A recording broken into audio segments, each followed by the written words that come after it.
इंसान की इबादत उसे अल्लाह का महबूब नहीं बनाती, बल्कि नीयत की सच्चाई और शैतान के फरेब से बचना ही असल कामयाबी है। ये कहानी है एक ऐसे आबिद की जिसकी इबादत आसमानों को छू रही थी, मगर वो शैतान की एक चाल में ऐसा गिरा कि ईमान भी गया और दुनिया भी। आइए सुनते हैं इबादत, फरेब और अंजाम की दास्तान। एक बार एक नेक इबादत गुजार इंसान जो पहाड़ों के दरमियान एक गार में अकेला दिन रात अल्लाह की इबादत करता था। इसकी नमाज, रोजे, जिक्र और परहेजगारी का चर्चा फरिश्तों तक पहुंचा था। लोग कहते ये तो अल्लाह का वली है। लेकिन फिर एक दिन शैतान ने कहा मैं उसे भी राह से हटाऊंगा। मगर शैतान ने गुनाह के रास्ते से वार नहीं किया, उसने नेकी के भेस में कदम रखा। शैतान एक बुजुर्ग के रूप में इस आबिद के पास गया और कहा, ऐ अल्लाह के बंदे, तू खुद तो निजात पालेगा, मगर क्या तू दूसरों के लिए कुछ नहीं करेगा? लोगों को हिदायत दे, तबलीग कर। आबिद को बात अच्छी लगी। वो गार छोड़कर शहर आ गया।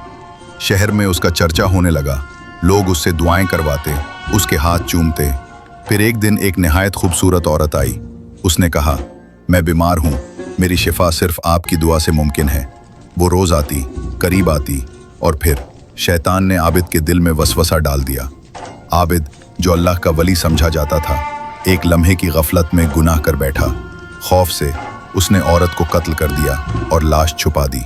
जब औरत ना मिली तो लोगों ने तफ्तीश की। आखिरकार आबिद पकड़ा गया और कत्ल के जुर्म में सजाए मौत सुनाई गई। जेल में शैतान एक बार फिर आया, इस बार असली चेहरे के साथ। वो बोला, मैं वही हूँ जिसने तुझे इबादत से शोहरत की तरफ मोड़ा, और अब भी बचा सकता हूँ, बस एक सजदा कर दे मुझे। आबिद जो अल्लाह से नाउमीद हो चुका था, शैतान को सजदा कर बैठा। शैतान जोर से हंसा और कहा, अब तो तेरा रब भी नहीं रहा, और मैं तो वैसे ही तेरा दुश्मन था। फिर गायब हो गया। आबिद कुफ्र पर मर गया। इबादत, शोहरत, नेकी सब बेकार गई। ये कहानी हमें बताती है सिर्फ इबादत काफ़ी नहीं, नीयत भी खालिस होनी चाहिए। शैतान हमेशा गुनाह की शक्ल में नहीं आता, कभी नेकी के भेस में भी आता है। कभी भी अल्लाह से नाउमीद ना होना, क्योंकि असल गुनाह अल्लाह की रहमत से मायूसी है। अल्लाह हमें हर फितने से बचाए और दिलों को अपने नूर से मुनव्वर रखे। आमीन।